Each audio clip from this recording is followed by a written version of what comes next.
ყველა შავი მაგი სხვადასხვა სივრცეში ნადირობს და სხვადასხვა ტექნოლოგიებს იყენებს. ზოგი ჩატშია ჩასაფრებული, სულიერი კოუჩია, ეზოთერიკია, თქვენ მას იცნობთ, ბევრი არიან ასეთი თავისი ეზოთერიული ჯგუფი აქვს და იქ ნადირობს, სადაც ახალგაზრდები შედიან და ისინი სტრესებში ყავთ, არასწორ ცოდნებს უდებენ. თქვენ მიდიხართ ეზოთერიულ ჯგუფში, სადაც გინდათ რომ გაიღვიძოთ, მაგრამ სინამდვილეში თქვენი გაღვიძება კი არ ხდება იქ, იქ ხდება თქვენი შეჭმა. ზოგიც ნადირობს გარეთ, ლაივში. გავლენ გარეთ, ლარი ხომ არ გაქვს, მარტო ლარს გთხოვს, სხვა ხურდა რომ იცი არ გამოგართვებს, რადგან იმ ლარზე აქვს დაპროგრამებული შავი მაგი და თქვენ რო აძლევთ ლარს, აძლევთ ძალიან ბევრ რაღაცას. კითხავები ცალკე ნადირობენ, იქ თავისით მიდიან ადამიანები, ზოგს ტურში მიყავს ადამიანები და წარმოიდგინეთ, წახვედით, მერე იქ აღმოაჩენენ რომ თურმე რაღაც რიტუალში ამოყეს თავი. ზოგს ქალღმერთთან რიტუალში ქალაგარეთ გაყავს ჯგუფურად და ადებინებენ კონტრაქტებს, იქ რაღაც აგისრულდება, იქ რაღაც ის და ქალღმერთი კი არ არის დემონია. ზოგიც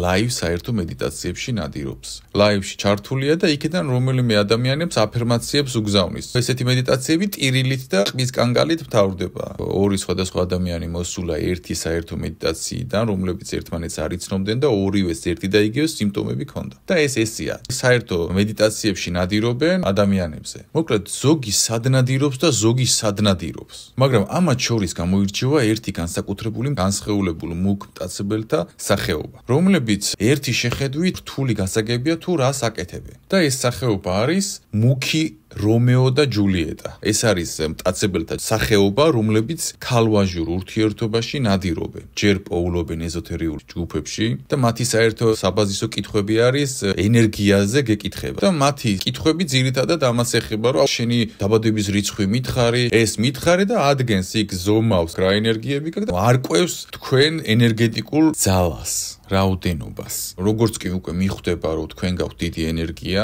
პირველი რასაც აკეთებს, ეს არის ის, რომ ჯერ შედიან სულიერ სულმეითურ, ესე ვთქვათ, ტყუპისცალ სულიერ საუბარში, სადაც წვდომების მოპოვების ტექნოლოგია მიმდინარეობს. ხო, ეს ბოლო პერიოდი ძალიან მესმის, რომ ეს სულმეითი და twin სული და რაღაც თითქოს მონათესავე სული და რაღაც. ნახეთ, ესენი რას აკეთებენ, იცი? სანამ რაიმეზე ნადირობას დაიწყებენ, ჯერ სანადირო გარემოს ქმნიან და სანადირო გარემო რო შექმნა, რა უნდა გააკეთო? რაღაც ტრენდი უნდა შექმნა. ეხლა რა ტრენდებს ქმნიან? სულიერი მეგობარი, სულიერი ტყუპისცალი. იწყებენ ამ ტექნოლოგიის გაპიარებას. მერე ადამიანებს უკვე თავში ჩაუჯდა ჯერ ერთმა ეზოთერიკა თქვა, რომ ეს სულიერი მეითი, მერე ის, სულმეითი და მერე ადამიანები ახალგაზრდები ცდილობენ იპოვონ ვიღაც მეორე ადამიანი, რომელთანაც სულიერ კავშირს დაამყარებს. მაგრამ პრობლემა ახლა აქ რა არის? ეს სპეციალურად გაშვებული ტრენდია ინტერნეტში, რომ მე ამ განსხეულებულ მუქ ბრჭყალებში რომეოს და ჯულიეტას გაუადვილდეთ სხვა ადამიანებთან შეჭრა. ახლა მე მოგიყვებით მექანიზმს, რას აკეთებენ ესენი. ესენი ცალკე სახეობაა, რომლებიც ქალვაჟურ ურთიერთობაზე და აი ამ სულმეითში ნადირობენ. პირველი რასაც აკეთებს, ის არის რომ ჯერ გაკვირდებათ თქვენ რამდენად ღრმად ხართ ეზოთერიკაში მცოდნე. თუ გაგვიძებულია როგორც შენ ხარ, წვდომებზე შორიდან უხვევს, თუ არ გაქვს გამოცდილება და ვერ ხვდები რა ხდება, იქ უკვე შესაბამის ეკვივალენტში ცდილობს დაშვებები მიიღოს თქვენგან, მაგალითად. გეტყვის რომ აი მაგალითად გინდა შენი აზრები წავიკითხო ან რაღაც შენი ჩაკრებზე რაღაც. თუ ძალიან მცოდნე ხარ, ჩაკრებს არ გიხსენებს, იმიტომ რომ იცის რომ იქ ჩაკრებზე არ უნდა შეგეხოს. ეძებს დაშვებებს ჯერ დასაწყისისთვის. შენ შემთხვევაში ხარ რა გააკეთა? შენ შემთხვევაში მოიპოვა მიიღო დაშვებები შენს ჩაკრაზე, შენს ენერგოცენტრებზე. ეხლა დეტალებში არ შევა რა წვდომები მოიპოვა და ამაზე მაქვს საუბარი, რომ წვდომების მოპოვებას ცდილობენ ჯერ, რომ რაც შეიძლება მეტი სარგებელი მიიღოს, იმიტომ რომ თავარი რაც გასაკეთებელი აქვს, ჯერ არ გაუკეთებია. როგორც კი იწყებს კომუნიკაციას, მაშინვე თქვენთან არის და არ გშორდებათ. ჩემ გამოცდილებას მოგიყვებით, ჩემთან ქონდა გადაკვეთა. სანამ ეს გოგო ჩემთან შემოვიდოდა კომუნიკაციაში, პირველი რაც იყო, ის იყო, რომ ცდილობდა რომ აი ეს ქალვაჟურზე გადაეტანა აქცენტი. იმის მიუხედავად, რომ საერთოდ წარმოდგენა არ ქონდა, მე როგორ გამოვიყურებოდი, მაგრამ წარმოდგენა ქონდა საკმაოდ მე ვინ ვარ და რა ძალები მაქვს. საერთოდ ქალვაჟური ურთიერთობით არ ვარ დაინტერესებული ეს პერიოდი, მით უმეტეს ესე უცხო ადამიანებთან. ხელოვნურად ცდილობდა ქალვაჟურში შემოსვლას. სადღაც 30-მდე თუ მეტი არა, თავისი ნახევრად ინტიმურ ფოტოებს მიგზავნიდა. რომელზეც არ რეაგირებდი, რადგან არ იწევდა ჩემში ეს ყველაფერი ნდობას. იმის მიუხედავად, რომ არ მithოვია. არც მithოვია და არც მივსულვარ მაგ თემამდე და არც გამომიხატავს საერთოდ. მაგრამ ეხლა შეიძლება იფიქროთ, რომ ეს გოგონა არაფერს არ წარმოადგენს, ვერ არის თავის ჭკუაზე, არა. სამ გოგოს ჩატში თქვენი უმრავლესობა არის ბიჭების განსაკუთრებით და იქ მიდის დიდ სიყვარულზე მხოლოდ ლაპარაკი და ეხლა რატო არ ვასახელებ კონკრეტულ პიროვნებას? იმიტომ რომ ეს ადამიანი ნახევრად გაცნობიერებული მუქია. იცის, რასაც აკეთებს, მაგრამ თან სადღაც შვაშია გაჭედილი. ამიტომ შანსი აქვს იმის, რომ გამოასწოროს თავისი ქმედება და ამიტომაც ამ ეტაპზე არ ვასახელებ სახელს. ეხლა დაუბრუნდეთ ამ გოგოს მეთოდიკას. დასაწყისისთვის. პირველი რაც აკეთებს, შედის ძალიან ღრმა სულმეითურ ურთიერთობაში, დიდ დროს უთმობს ადამიანს, დიდ ყურადღებას უთმობს ადამიანს, ძალიან ბევრ ენერგიას დევს მოკლე დროში, უამრავ დიდ სიყვარულს გესვრით და ყურადღებას. და უკვე რაღაც განსაკუთრებულ, აი თითქოს სიყვარულის ტალღა დაგეჯახათ, ან რაღაც სულმეითურობის, ან ყურადღების ტალღა დაგეჯახათ, რომელიც თქვენთან რეზონირდება თითქოს. ესეთ ტექნოლოგიას იყენებს, რომ გაგთიშოთ სიყვარულთან. მაქსიმალურად სიყვარულის და ყურადღების და საუბრის და დროის და ყველაფრის ტალღას გესვრით დიდ ცუნამს. ყველაფერი გემთხვევა, თავიდან გძნობს subuk vibes და ესეთი დამთხვევა არასდროს არ გქონია. ვერ ხედავ ვერანაირ საფრთხეს და ფიქრობ, რომ ესეთი რაღაც უფალმა შემქმნელმა გამოგიგზავნა. სინამდვილეში არავის არაფერი არ გამოგიგზავნია, უბრალოდ მორიგი მისი მსხვერპლი ხარ, რომელზეც მუშაობს ტექნოლოგიებით და მომზადებულია ამისთვის. მომზადებული აქვს შესაბამისი მუსიკები, ტექსტები, რაზე უნდა გესაუბროს, რით უნდა დაიწყოს, გამზადებული აქვს სხვადასხვა აკაუნტები, იქ Telegram-ზე, იქ Facebook-ზე, მაგრამ ძირითადად Telegram-ზე ხელმძღვანელობს, რადგან უცებ აკრობს ყველა მტკიცებულებას. ჩვეულები რუტინაა მისთვის. სიყვარულის ტალღის, ყურადღების ტალღის დარტყმის დროს ავიწყდება ადამიანს, რომ ყველაფერი რაც სწრაფად იწვის, სწრაფად ხდება და უცებ ხდება, ყველაფერი ეს არის ვნება და არ აქვს კავშირი სიყვარულთან ან სულიერებასთან ან სხვა დანარჩენთან. ეს არის ვნება. ოღონდ ქალვაჯური ვნება კი არა. სულმეითური ვნება, მე ქალვაჯურ ვნებაშიც გადავა თუ შეხედავ, ან ყველაფერი თუ რამე შეიძლება გამოიწუროს იქედან, გამოწურავს, გამოადნობს.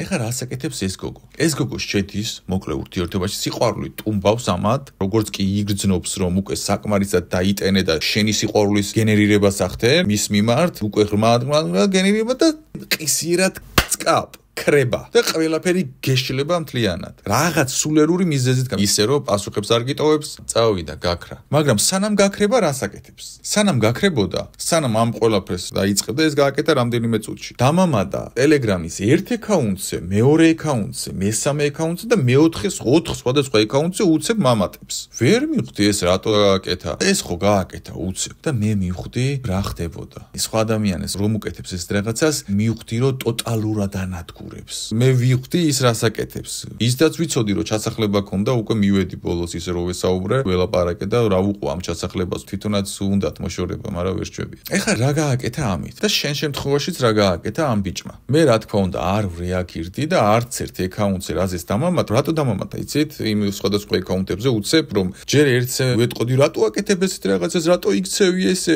ეგონა რომ ვეტყოდი. მე იქ დამბლოკავდა. მეორე დღეს იქ ხომ მივწერდი მეორეზე, იქ დამბლოკავდა. მე მესამე აკაუნტზე ხომ მივწერდი, იმიტომ რომ ერთზე დამბლოკა, მეორეზე დამბლოკა, ვთქვათ, რა თქმა უნდა მე ეს არ გამიკეთებია, საერთოდ არ მიმიწერია, მე თვითონ გამოჩნდა ცადა კიდე. სხვა ბიჭებს უკეთებს ესე და იწყება სტრესი, იწყება ფიქრი რატორის გამო, დაბლოკავს, მე იქ მეორეზე გამოხატავს ეს ბიჭი უამრავ სტრესს, რატო რის გამო ესე რატო კენი? მე მესამეზე დაბლოკავს, მეოთხეზე დაბლოკავს და ამ 4-დან უკვე წამოიღო ხონჯა ენერგიის და მიიღო. მე უკვე Facebook-ზე ბოლოს უკვე დაბლოკავს და მე ყველგან დაბლოკავს და ერთადერთი რაც დარჩენია დედამის მიწერო და ამ საუბარში უამრავი რაღაც ინფორმაციები ამოვიდა ამ ადამიანთან და აღმოჩნდა ამ ადამიანს აქვს ერთი საერთო პატერნი, რომ ყველა დედამის წერს. თავიდან ვერ მივხვდი ეს რატო ხდებოდა. ყველა აბსოლუტურად ვისთანაც გადაკვეთა ქონდა. დედამის აწუხებენ. სად არის რატო მოიქცა ესე პასუხი მომცეს და ეხა რაში აქვს თავარი კვანძი. ეს გაურკვევლობაში დატოვება და ეს ყველაფერი არის ენერგოგენერატორი, რომელსაც ამ მოქმედებით უყენებს და მიაქვს მერე მთელი ცხოვრება ენერგია ამას წლები აქვს. იმიტომ რომ ეს ადამიანები ვერ ივიწყებენ ამ მოვლენას, რატომ მოხდა ეს და გამოდვებით ნერვიულობენ ამას და თითეული ნერვიულობის კვანძი მიდის მის მუქს და მას. შენ ახლა ამ მომენტში შენი ცხოვრებით აღარ ცხოვრობ. შენ მაგ ბიჭმა მარტო ენერგოცნობები კი არ მიიღო, ასევე დაგიყენა პროგრამა, რომლითაც მიაქვს ენერგია გამოდმებით რა დროსაც შენ ფიქრობ. განსხეულებული მუქები ესე ნადირობენ, მაგრამ გაუცნობიერებელი ადამიანი, როდესაც ესეთ რაღაცას აკეთებს, ქალი და კაცი, მას უბრალოდ პარაზიტი ყავს და გაუცნობიერებლად აკეთებს, მაგრამ ეს გაცნობიერებულია. შენ შემთხვევაში რა მოხდა? შენ შემთხვევაში შენინების გარეშე, შენ ჩაკრებზე საკითხები გააკეთა, შენს ენერგიებზე წტომა გააკეთა, შენ ეს მიხვდი, მან უბრალოდ წტომები კი არ გააკეთა, მან დაგიყენა პროგრამები. ის პროგრამები რომ არ ილაპარაკო ამაზე, გაჩუმდე, აღარ მოგიდეს ამაზე ლაპარაკი, იქ ვითომ რაღაც ხათრი გაგიჩნდეს, ვითომ ეს ყველაფერი არ არის სიმართლე, რაც შენ თავში მოგდის, მიხვდი, წასვლასთან ერთად ისეთ პროგრამას გიყენებს, რომ არ ილაპარაკო ამაზე არავისთან. იმიტომ რომ შენ რომ ამაზე ილაპარაკო, მისი ენერგო ბიზნესი ბრჭყალებში საქმე ჩავარდება. ამიტომ შენი სიტუაციაც სწორედ ამაში არის, რომ ამ ბიჭმა ეხა შენ დაგიყენა ენერგოგენერატორი, რომლითაც მიდის იმასთან ენერგია, ამიტომ არის რომ უცებ გაქრავო. იმიტომ გაქრავ უცებ რომ ფაზეც უნდა იმუშაოს ეხლა. როგორც ხა ფერმები რო გახსნა, ერთი ფერმა შენში გახსნა, მეორე ფერმა ის და ესე აგროვებს ფერმებს. შენ გონია რომ აქ პირადული რაღაც ხდება, მისთვის პირადული საერთოდ არაფერი არა, ფერმები აქვს ადამიანების სახით. შენ შემთხვევაში მაგ განსხეულებულ მუქ ბიჭს ქალების სახით ყავს ფერმები, გაიცნობს, წტომებს მოიპოვებს, რასაც შეძლებს და საბოლოო დანიშნულება აქვს რომ წყვეტა მკვეთრი. და წავიდა ნერვიულობა და ფერმა გახსნილია იქ უკვე. ის ფერმა იმუშავებს თქვა 1 წელი ან 2 წელი შეიძლება მთელი ცხოვრება. იმ პერიოდამდე, რა პერიოდშიც ეს ადამიანი ამ ყველაფერზე იფიქრებს და ინერვიულებს. ამას ისე გააკეთებს ეს ბიჭი, რომ შენ ვერც ჩათვლი, რომ ამ ბიჭის ბრალია რაღაც ან რამე დანაშაულს მიხვდი, ესეც კი შენიღბულია, იმიტომ რომ შენ რომ მიხვდე რომ ეს ბიჭი ცუდია,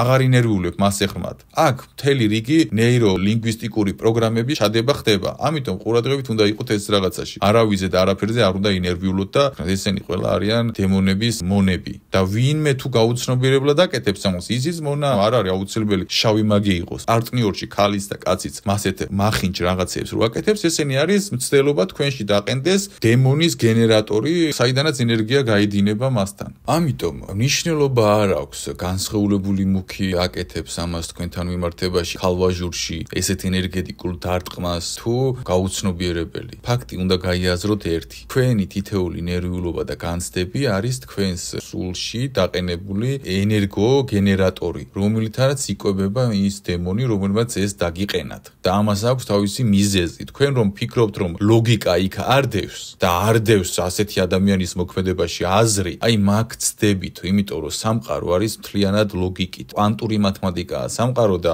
შემთხვევით არაფერი არ ხდება და თქვენ რომ გონიათ რომ ახსნა არ აქვს, ახსნა ის აქვს, რომ თქვენ დაყენებული გაქვთ ფაქტის სახით. უკვე რაც აღწერე, ენერგო შავი ხრელი გენერატორი, რომელიც ისრუტავს ენერგიას თითოეულ თქვენ მასზე ფიქრით, ნერვიულობით და მიაქვს მასთან. ამიტომ გაწყვიტეთ ყველანაირი ფიქრები მასეთ სიტუაციაში, დაბლოკეთ, გაიაზრეთ რა არის, მოიშორეთ ეს ენერგოგენერატორის სტრესი, ტექნიკურად განიშორეთ, მოდი ესე ვიტყვი. რადგან ეს არის ცრუ ის, რაც თქვენ გონიათ, რატო მოიქცა, რატო გააკეთა ესე არ უნდა ყოფილიყო, ეს ყველაფერი არის ცრუ. მის უკან დგას ცივი გონის არსი, ლოგიკა, რომელსაც სურს რომ თქვენ ეს ყველაფერი იფიქროთ და ვერ მიხვდეთ რაშია საქმე და როგორც კი მიხვდებით რაშია საქმე, მაშინვე მოიშორებთ ამ შავი ხრელის ენერგოგენერატორებს, რომელიც ენერგიას გაცლია.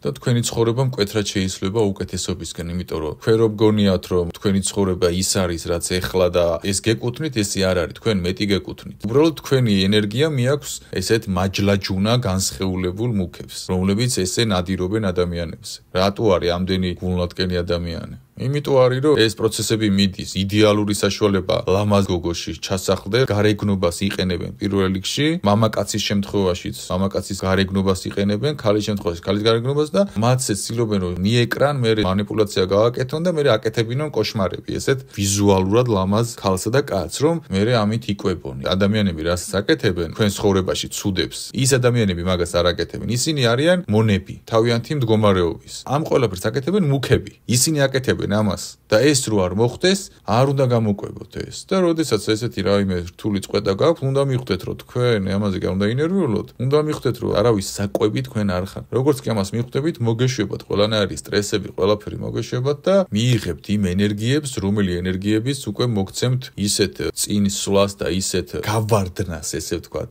გაფრენას სტრატოსფეროში, რომ საკუთარ თავს ვერ იცნობთ. თქვენ ამას იმსახურებთ და ამას მიაღწევთ შემეცნების გზით, მხოლოდ სხვანაირად ამას ვერ მიაღწევს ადამიანი. ამიტომ ყველას გისურვებთ სულიერ სტრატოსფეროში გაფრენას.